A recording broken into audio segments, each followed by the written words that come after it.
All right, so first of all praise to Yahweh, in the name of His Son, Yahweh Shai, in the name of the Holy Spirit. Double honors to my elders, apostles, and the bishops of Great Millstone, otherwise known as GMS for short, also known as the Prophets of Doom. All right, these are where I have learned this truth, and these are where I am still learning this truth. And also, Shalom to the remnant and the elect of Israel. Lord willing, I am of that number. All right, so today I wanted to, the Spirit made it so to where I wanted to speak on humility. Humility among brothers. And I might have to keep this open so I remember what the title. Okay, so humility among brothers. All right, this is very important to have humility yourself and humility amongst the brothers or the body.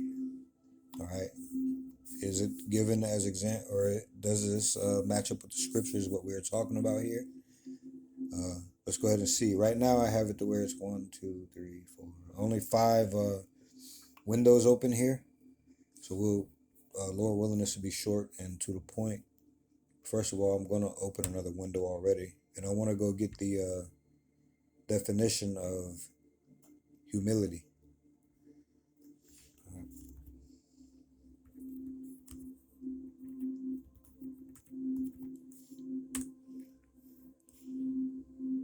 Humility. All right, humility. It says a modest or low view of one's own importance, humbleness. All right, what is the real meaning of humility? Let's get at least a couple of drop down questions. This one is, what is the real meaning of humility? It says humility at its core is the state of being humble. It's a quality of not being proud or arrogant, recognizing one's limitations and imperfections, and valuing others' perspectives. It's about a balanced view of oneself, acknowledging both strengths and weaknesses without being excessively self-focused. Okay, and we know that we are to take the low. All right, we know that it is better for the Lord to increase and for ourselves to decrease. Let me find that scripture really quick. I didn't even have that up here.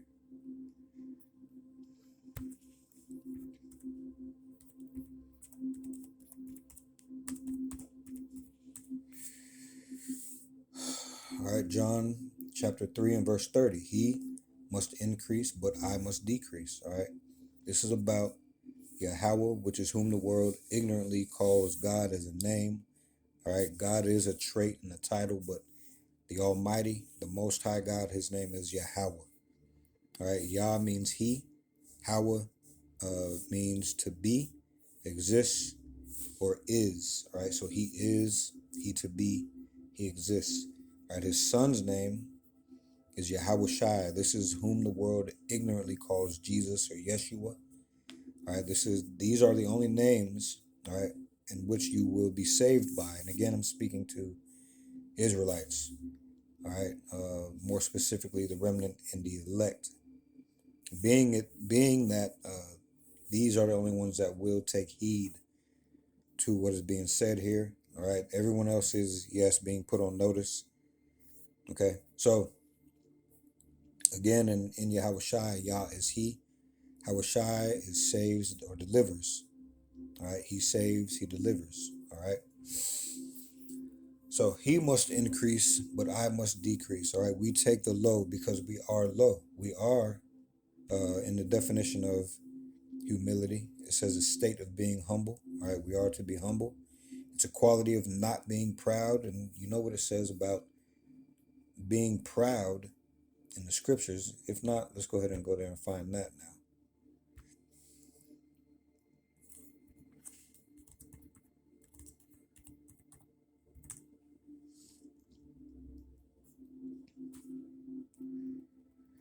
All right, just a quick one. Jeremiah 13 and 15. Hear ye and give ear. Be not proud, for the Lord hath spoken. All right. Let me get this. Proverbs 16 and 5. It says, everyone that is proud in heart is an abomination to the Lord Yahweh. Though hand join in hand, he shall not be unpunished. Okay. Let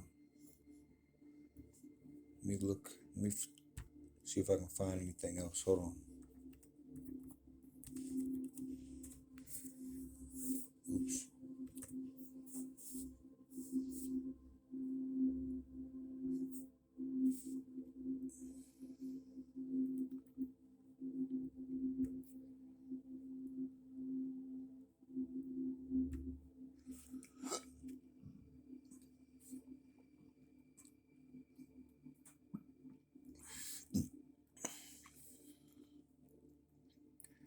All right, hold on a second.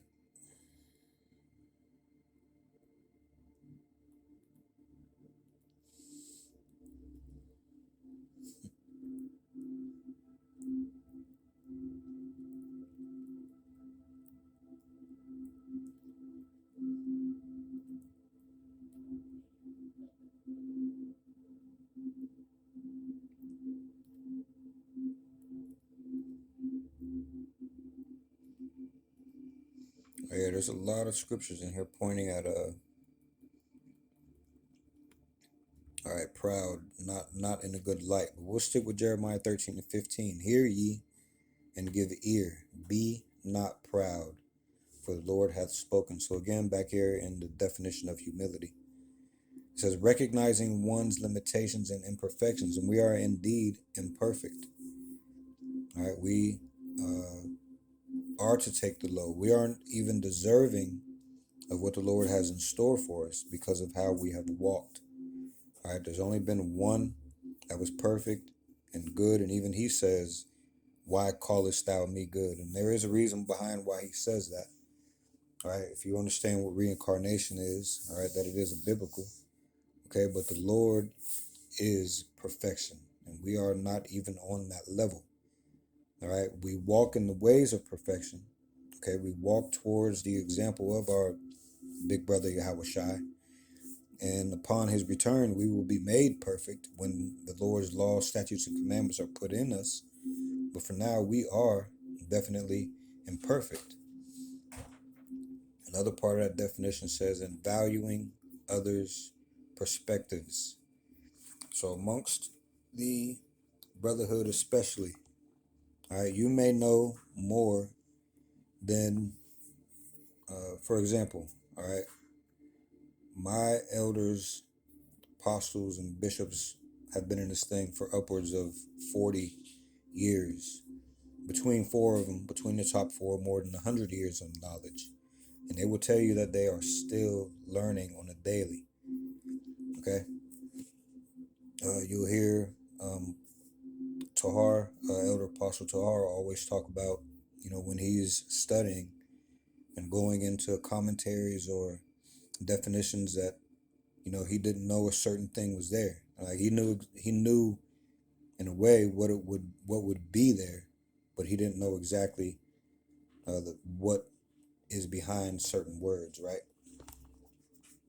So they are even always learning.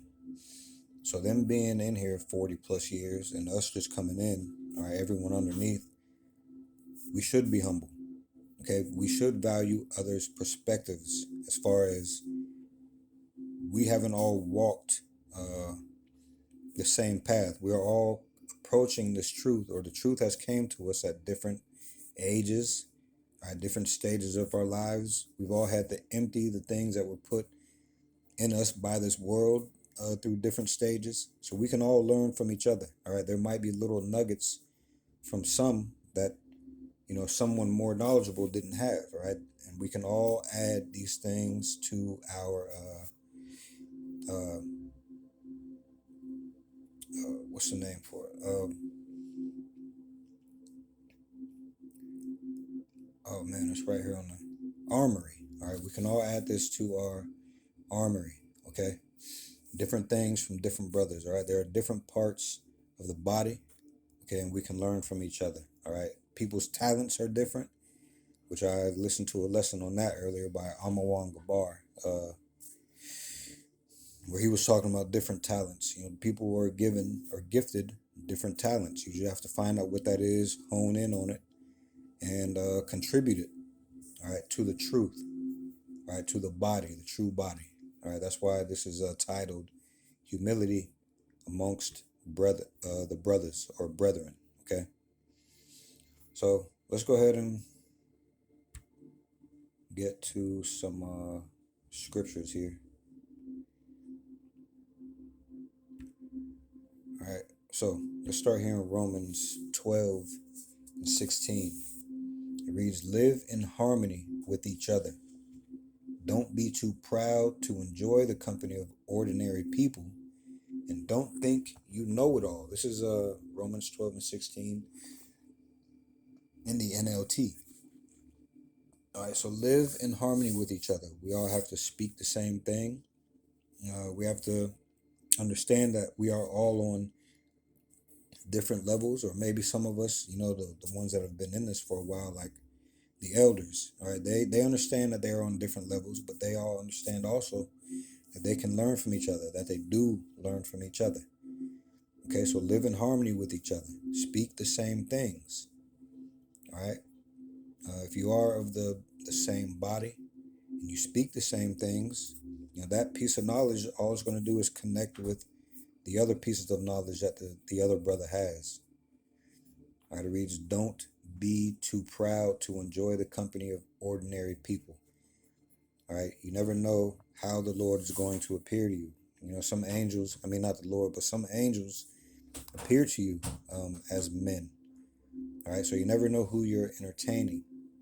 All right, so don't be too proud to enjoy the company of ordinary people. We all come in ordinary. All right, and this truth, all right, gets in us, and then we become a part of the body. All right, we are no longer ordinary for that long after learning this truth. Okay, it says, "And don't think you know it all," which is the point. All right, there's enough down here to learn until the Lord comes back. There's enough down here to endure and grow in spirit until the Lord comes back. And then, even then, when the Lord comes back, we're going to be learning directly from him the secrets of the earth. All right, things that were outside of learning for salvation. I mean, there's things down here that don't particularly pertain to salvation, but we know what is down here. All right, we have enough to learn for salvation. After the salvation comes, the Lord comes back, and we're in the kingdom. There's going to be even more to learn. All right, so we can never think that we know it all. And plus, the Lord can snatch away whatever knowledge you have. Okay, and teach someone ordinary, and give someone ordinary the knowledge that you had and more. So we have to take the low. Okay, we have to be humble, and I'm speaking of amongst each other, even with regular people. All right, we can be humble with regular people or ordinary people. Okay, until they what? Until they buck up against the truth. Until we perceive some kind of proudness in them. All right, some kind of conceitedness. As a matter of fact, I think this verse in the King James mentioned conceit. Yeah, Romans 12 and 16 in the King James. "Be of the same mind one toward another. Mind not high things." All right, that also talks about learning things that are above your power to know. We need a foundation. You need to grow on the milk and then graduate to the meat. All right, but get your foundation first. Get your feet underneath you first, man. All right, mind not high things, but condescend to men of low estate. Be not wise in your own conceits. So don't think that you know it all.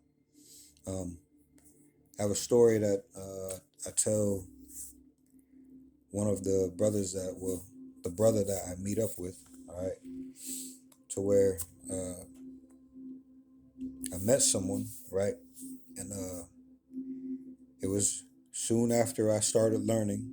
Okay, and this was somebody who learns from different groups. All right, but you know, when we first started talking about it, I don't know how it got around that I was learning these things, but hey, things just get around. Whatever the Lord wants to happen, happens. So we were speaking, and this person had told me, all right, that he could not be fooled, that he knew everything that was in the scriptures and could not be fooled.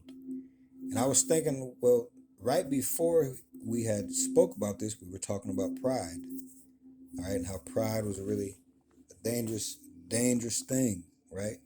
And then right after that, in the same breath, he says that he can't be fooled, that he knows the scriptures back and forth, and then, all right. So you just spoke about pride, all right. He was wise in his own conceits. Speaking about people who are wise in their own conceits, the proud, and then in the same breath, he became that type of person. All right, he started being wise in his own conceits.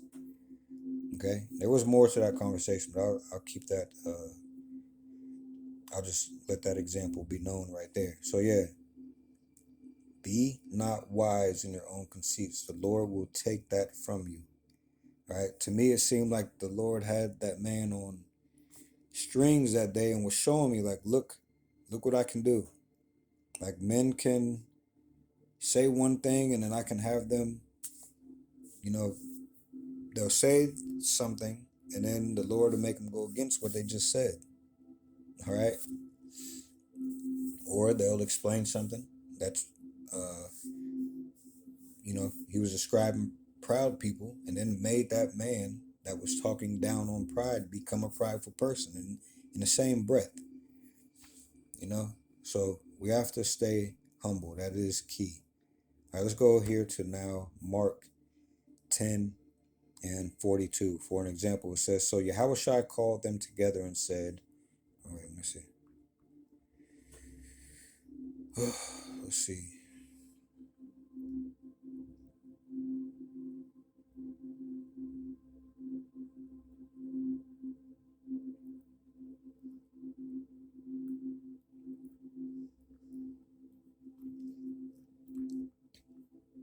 All right, let me start.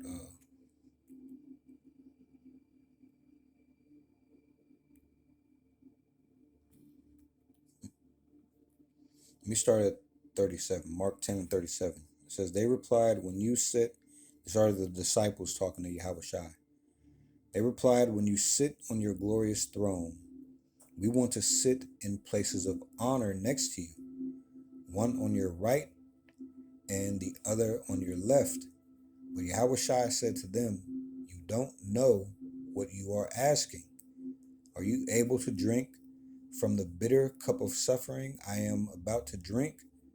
Are you able to be baptized with the baptism of suffering I must be baptized with? Oh, yes, they replied, we are able. And this is in the NLT again, Mark 10. Right now I'm on 39. It says, then Yahushua told them, you will indeed drink from my bitter cup and be baptized with my baptism of suffering. But I have no right to say who will sit on my right or on my left. Yahweh has prepared those places for those ones he has chosen. All right, showing you that the Son and the Father are two separate beings. All right, they are of one mind, but they are two separate beings. There's the Father. Okay, then there's the Almighty Yahweh, second to none, and then there is Yahweh Shai, second to only one. Okay. So Mark 10 and 41, it says, when the 10 other disciples heard what James and John asked, they were indignant. Now let's get this definition for indignant.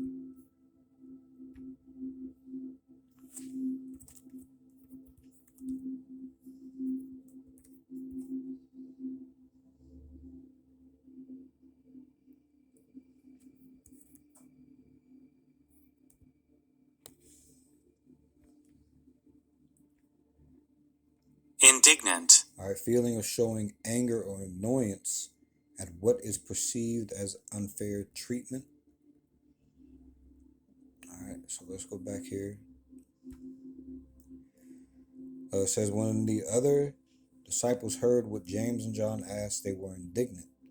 So Yahushua called them together and said, you know that the rulers in this world lord it over their people, and officials flaunt their authority over those under them. Okay, so we're speaking of humility for the lesson. But this example that Yahushua gave of the rulers of this world is different. These people glory at having rank over someone. They let it be known, and they abuse this power. All right, they abuse their rank.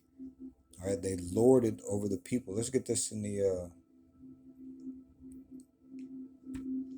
King James. Let's see what it says really quick. But Yahushua called them to him. This is Mark 10:42.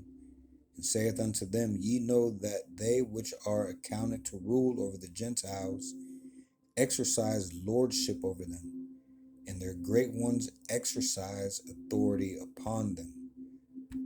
What does it say in the NIV?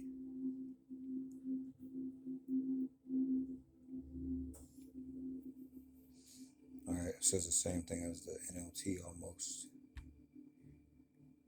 All right, so instead of being humble when they're in a place of, when they're in a high place, they lord it over them. All right, you know for a fact these people are, you know it by them acting on their power over you. That's what's being said here. Mark 10:43 in the NLT, it says, but among you it will be different. Whoever wants to be a leader among you must be your servant. All right, this is what our elders do. All right, they serve us by letting us know the truth. All right, they are guarding over our souls. All right, so they are serving us by, putting all these things in details, making sure we're not lacking when it comes to knowing the truth. All right, so they're actually serving us. Okay, they're not keeping these things secret. All right, they're actually making things easier for us than when they came up. All right, they guide us to the truth. It is up to us to go and look and prove all things. All right, hold fast to that which is good.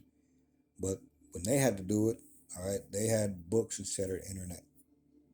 All right, they had to go to many lectures, which we got. I mean, when I say go to, I mean they had to travel to lectures.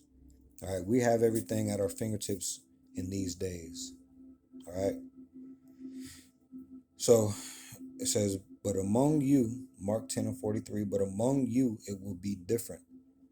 Whoever wants to be a leader among you must be your servant, and whoever wants to be first among you must be the slave of everyone else. And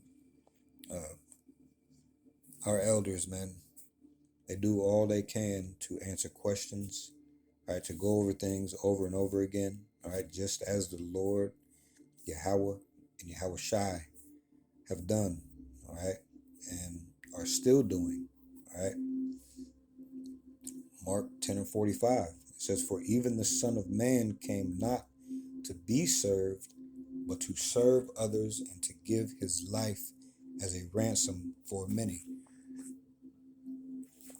Okay, and my elders, they still go out there and present their bodies, okay, in order for us to know the truth. They put videos up on a daily in order for us to know the truth. Although they see and they know by prophecy that these walls are going to start closing in on us because the world hates the truth.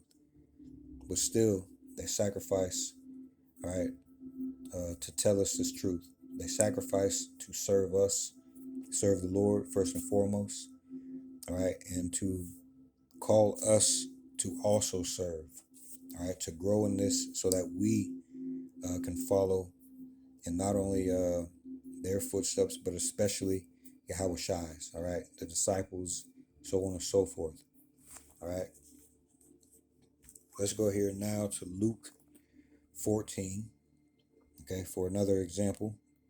The heading for Luke 14, starting at verse 7 in the NLT, the subheading reads, Yahushua teaches about humility. It says, when Yahushua noticed that all who had come together, or excuse me, let me start all over. When Yahushua noticed that all who had come to the dinner were trying to sit in the seats of honor near the head of the table, he gave them this advice. When you are invited to a wedding feast, don't sit in the seat of honor. What if someone who is more distinguished than you has also been invited? All right. The host will come and say, give this person your seat. Then you will be embarrassed and you will have to take whatever seat is left at the foot of the table. All right. He goes on to explain this. Instead, take the lowest place at the foot of the table. Be humble. All right. Don't be wise in your own conceits. Okay. Take the low.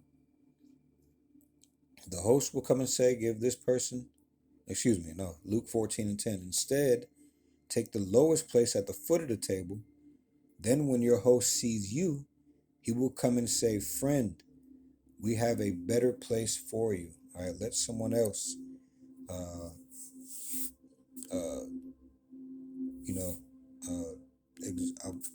that word exalt, man. Me being so low, I can't really, all right. So let someone else give you speak a higher position for you.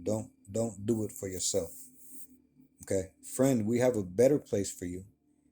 Then you will be honored in front of all the other guests.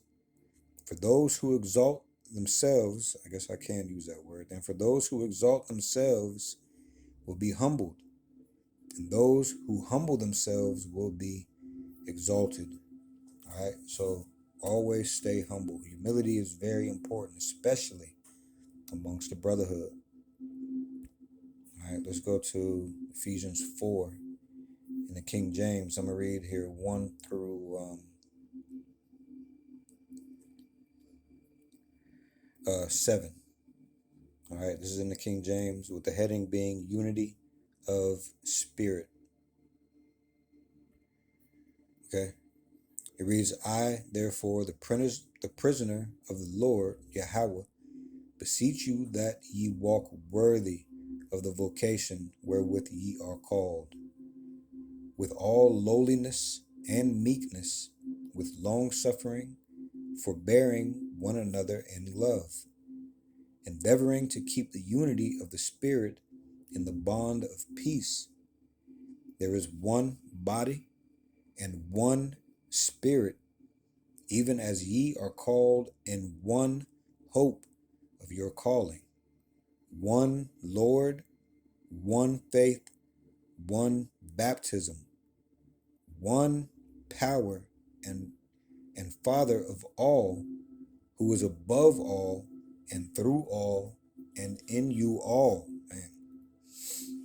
But unto every one of us is given grace according to the measure of the gift of the Messiah. All right. So it's important there to note. All right. But unto every one of us is given grace, because every single one of us needs grace. We all needed grace. Okay. We all take advantage of this grace period in the right way. Okay. And having humility is one of those ways we move in this grace period amongst each other, especially. All right. So let me see. I got one more. Actually, let me go back there really quick.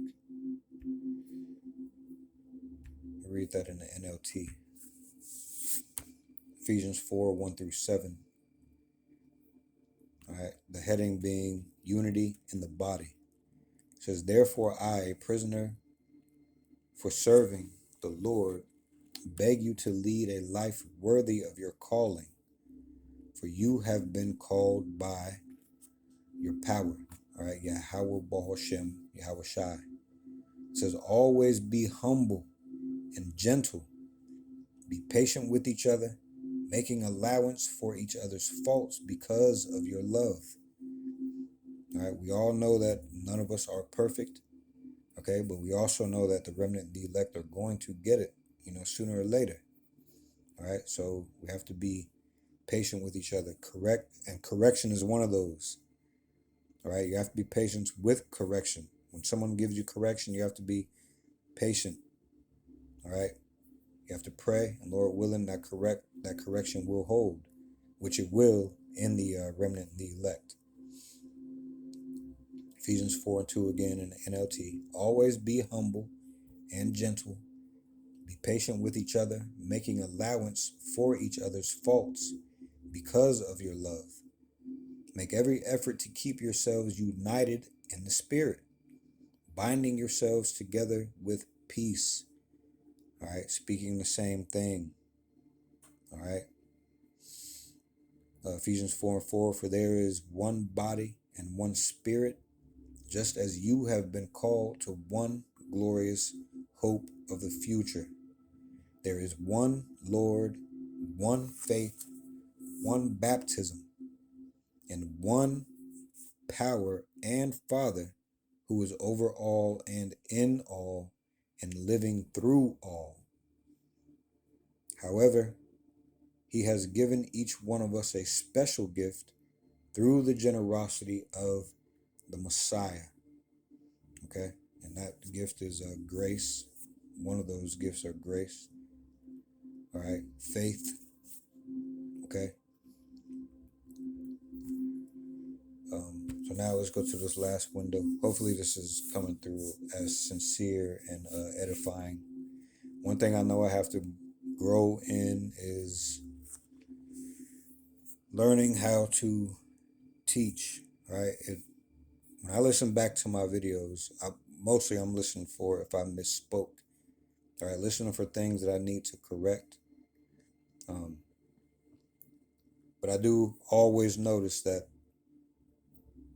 my teaching, or this form of teaching, the words that I use and all of that, all right, it can use work. All right, and I pray that it comes in the growth of my spirit.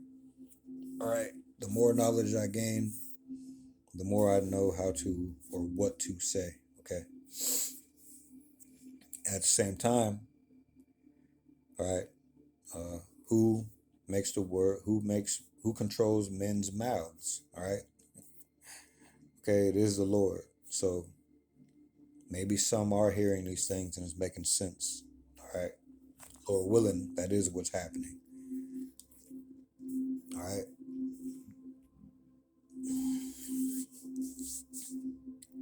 So, that was it. I just wanted to out. As a matter of fact, no, there is one. There is one more.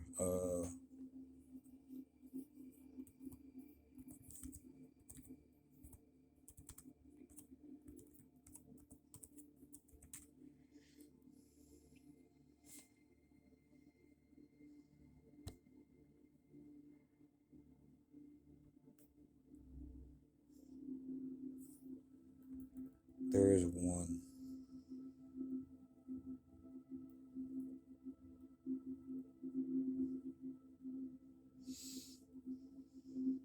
Yeah, let me go here.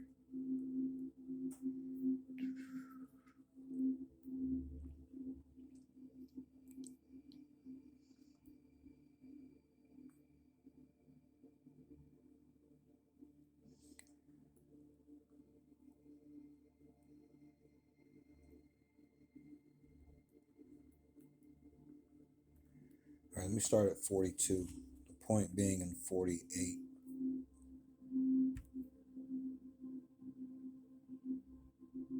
Okay.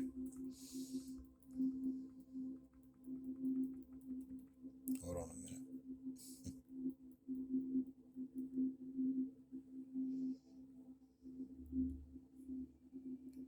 I might start at 35.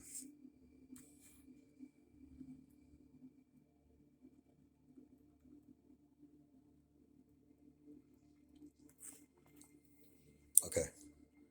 Luke 12 and 35, but the point is in 48. All right, this is what I was thinking of in 48, but let's start it here at 35. This is all in the NLT.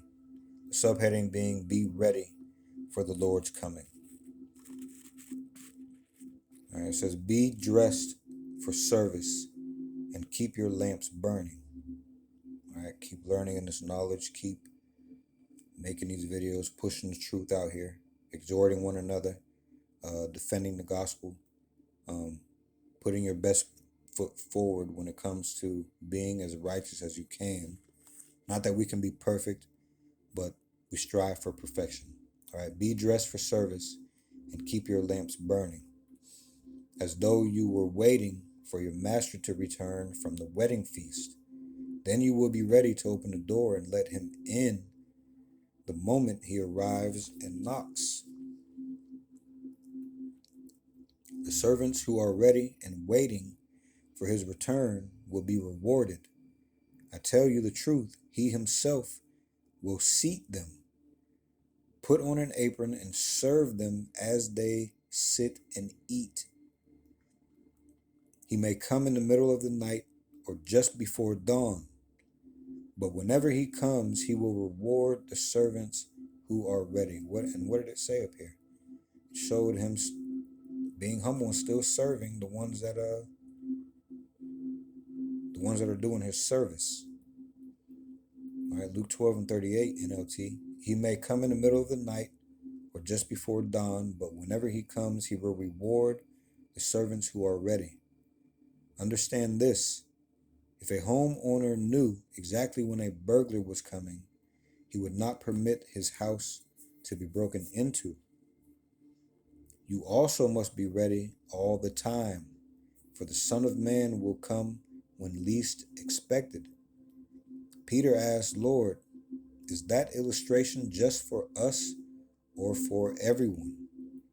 And the Lord replied, "A faithful, sensible servant is one to whom the master can give the responsibility of managing his other household servants and feeding them." Okay? Feeding them, being in service to the servants. All right? Servants serving servants, man. Luke 12 and 43. If the master returns and finds that the servant has done a good job, there will be a reward. I tell you the truth, the master will put that servant in charge of all he owns. But what if the servant thinks, "My master won't be back for a while," and he begins beating the other servants, partying, and getting drunk? The master will return unannounced and unexpected, and he will cut the servant in pieces and banish him with the unfaithful. And a servant who knows what the master wants but isn't prepared and doesn't carry out those instructions will be severely punished. But someone who does not know and then does something wrong will be punished only lightly. When someone has been given much, much will be required in return. And when someone has been entrusted with much, even more will be required, more service. All right? So be humble, man. All right? We have to serve each other. We have to be humble amongst the brethren. All right? So I just want to touch on humility, and these are the scriptures that came to mind. There are plenty more in the scriptures that speak on this, but I just wanted to make this short and to the point. Lord willing, this came through us sincere and edifying. And with that, all praise to Yahweh, in the name of his Son, Yahweh Shai, in the name of the Holy Spirit. Double honors to my elders, apostles, and the bishops of Great Millstone, otherwise known as GMS, also known as the Prophets of Doom. These are where I have learned this truth, and these are where I am still learning this truth. And also shalom to the remnant and the elect of Israel. Lord willing, I am of that number, and Lord willing, we'll see you in the next video. Shalom.